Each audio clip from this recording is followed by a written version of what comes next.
Assalamualaikum warahmatullahi wabarakatuh. Selamat malam. Kami di sini akan menjelaskan mengenai apa itu fikih ahkam al-khamsah dalam hukum Islam. Kami terdiri dari saya sendiri Firdaus dengan NIM 010532100002. Dan saya Muslim 010532100004. Pertama, saya akan menjelaskan pengertian mengenai fikih ahkam al-khamsah. Akam berasal dari bahasa Arab yang merupakan jamak dari kata hukum dan kamsah artinya 5. Oleh karena itu, gabungan kedua kata dimaksud ahkam al-kamsah atau biasa juga disebut dengan hukum ta'lim. Kaidah-kaidah fikih dalam hukum al-kam ahkamsah ada 5. Yang pertama wajib atau perintah, yang kedua sunnah, yang ketiga haram atau larangan, yang keempat makruh atau dibenci, dan yang kelima mubah atau boleh. Wajib adalah suatu perbuatan yang dituntut Allah untuk dilakukan secara tuntutan pasti, yang diberi ganjaran dengan pahala bagi orang yang melakukannya, dan diancam dosa bagi orang yang meninggalkannya karena bertentangan dengan kehendak yang menuntut. Di sini wajib, contohnya adalah melakukan salat. Wajib ada 2. Yang pertama adalah wajib ain. Wajib ain adalah sesuatu yang dituntut oleh syar'i atau pembuat hukum untuk melaksanakannya dari setiap pribadi mukallaf sebagai subjek hukum. Kewajiban itu harus dilaksanakan sendiri dan tidak mungkin dilakukan oleh orang lain atau karena perbuatan orang lain. Di sini mengenai wajib ain, contohnya adalah sholat 5 waktu. Setiap pribadi atau masing-masing pribadi mukallaf diharuskan melaksanakan ibadah sholat sendiri dengan arti lain tidak mungkin untuk mewakilkannya kepada orang lain. Oleh sebab itu, 5 waktu merupakan salah satu perbuatan yang diwajibkan. Yang kedua, pengertian wajib kifayah. Wajib kifayah adalah sesuatu yang dituntut oleh pembuat hukum melakukannya dari sejumlah mukallaf dan tidak dari setiap pribadi mukallaf. Hal ini berarti bila sebagian atau beberapa orang mukallaf telah tampil melaksanakan kewajiban itu dan telah terlaksana apa yang dituntut, maka lepaslah dari tuntutan itu. Tetapi bila tidak orang pun melaksanakannya hingga apa yang dituntut itu telantar, maka berdosa semuanya. Contoh dari wajib kifayah adalah sholat jenazah, yang mana dalam pelaksanaan sholat jenazah ini tidak semua mukallaf diwajibkan untuk melaksanakannya, melainkan diperbolehkan hanya sebagian dari sekumpulan mukallaf. Akan tetapi bila tidak seorang pun melaksanakannya atau mengabaikannya, maka semuanya akan mendapat dosa. Yang kedua adalah sunnah. Sunnah adalah sesuatu yang dituntut untuk memperbuatannya secara hukum syar'i tanpa adanya celaan atau dosa terhadap orang yang meninggalkan secara mutlak. Sedang dalam arti dalil hukum yang mempunyai arti yang sama dengan ini, yaitu sesuatu yang berasal dari Nabi, baik dalam bentuk ucapan, perbuatan, atau pengakuan.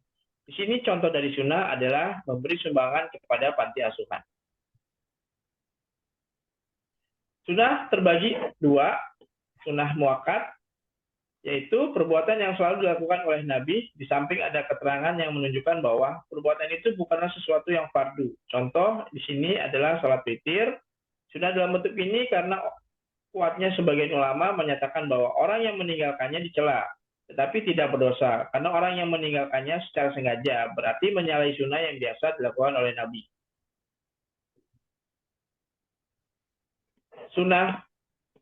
Sunnah ghairu muakkad, yaitu perbuatan yang pernah dilakukan oleh Nabi, tetapi Nabi tidak melazimkan dirinya untuk berbuat demikian. Di sini adalah contohnya memberi sedekah kepada orang miskin. Dalam hal ini kita dianjurkan untuk melaksanakannya, namun tidak akan berdosa bila tidak melakukannya. Dalam perbuatan seperti ini digunakan kata nafil, mustahab, atau ihsan.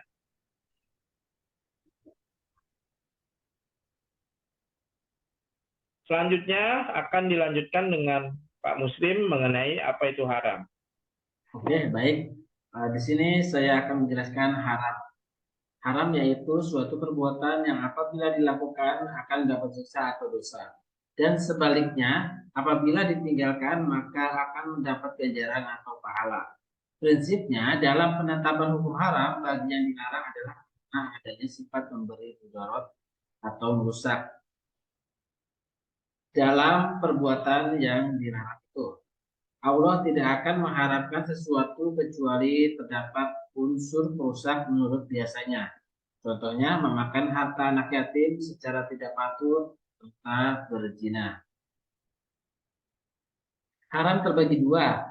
Yang pertama haram jati, yaitu sesuatu yang disengaja oleh Allah mengharamkannya karena terdapat unsur perusak yang langsung mengenai daruriyat yang lima unsur pokok dalam kehidupan manusia muslim. Contoh, haramnya membunuh karena langsung mengenai jiwa atau nyawa. Haramnya minum khamr karena langsung mengenai akal. Haramnya murtad karena langsung mengenai agama. Haramnya mencuri karena langsung mengenai harta. Haramnya berzina karena langsung mengenai keturunan atau harga diri. Yang kedua, haram ghairu jati. Haram ghairu jati yaitu haram yang larangannya bukan karena jatnya. Artinya tidak langsung mengenai satu di antara daruriyat yang kelima itu, tetapi secara tidak langsung akan mengenai hal-hal yang bersifat jati tersebut. Contohnya, melihat aurat perempuan yang akan dapat membawa kepada zina, penipuan yang dapat membawa kepada pencurian, bercanda dengan ayat-ayat Al-Quran yang dapat membawa kepada murtad. Perbuatan-perbuatan tersebut diharamkan dengan dalil tertentu karena membawa kepada larangan yang bersifat jati. Makruh. Makruh adalah sesuatu yang tidak disenangi atau sesuatu yang dijauhi. Sedang dalam istilah ialah sesuatu yang diberi pahala orang yang meninggalkannya dan tidak diberi dosa orang yang melakukannya. Contohnya, kita merokok. Karohah. Contoh, satu, larangan banyak bertanya dalam surat Al-Maidah, surat kelima ayat 101. Artinya, hai orang-orang yang beriman, jangan kamu banyak tanya tentang sesuatu. Bila dijelaskan kepadamu akan menyulitkan untukmu.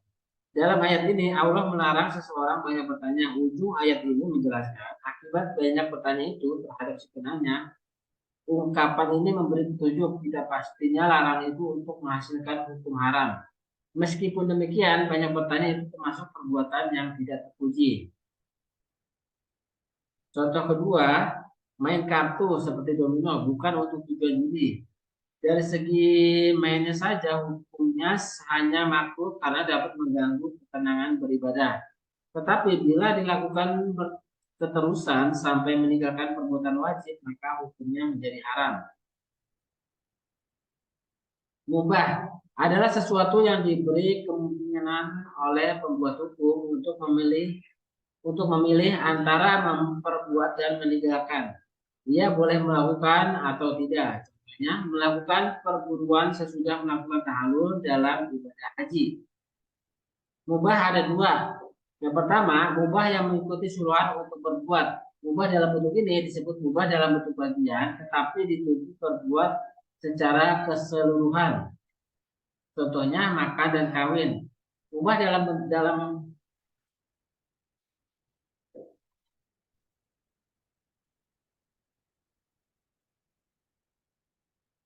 mubah dalam bentuk ini tidak boleh ditinggalkan secara menyeluruh karena merupakan kebutuhan atau kepentingan pokok manusia. Mubah yang mengikuti tuntunan untuk meninggalkan, yaitu mubah dalam bentuk ini disebut mubah secara juz'i tetapi dilarang secara keseluruhan. Contohnya bermain. Perbuatan ini dalam waktu tertentu hukumnya mubah, tetapi bila dilakukan sepanjang waktu hukumnya menjadi haram.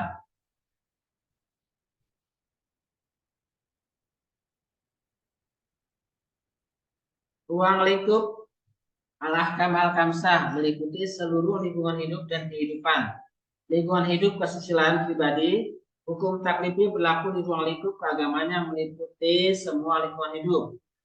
Yang terakhir di lingkungan hidup kesusilaan dan hukum, ukuran dapat berubah-ubah. Kesimpulannya, al-ahkam dan al-khamsah adalah 5 penilaian yang disebut norma atau kaidah dalam ajaran Islam yang meliputi seluruh lingkungan hidup dan kehidupan. maksud utama dari pembagian antara hal yang dianjurkan yaitu mandub dan hal-hal yang dihindari yaitu makruh di satu sisi dengan wajib dan haram di sisi lain adalah untuk mengidentifikasi apa yang dapat ditegakkan secara hukum dan apa yang merupakan saran moral yang pada dasarnya adalah pilihan. Demikian ulasan dari kelompok kami. Terima kasih atas perhatiannya.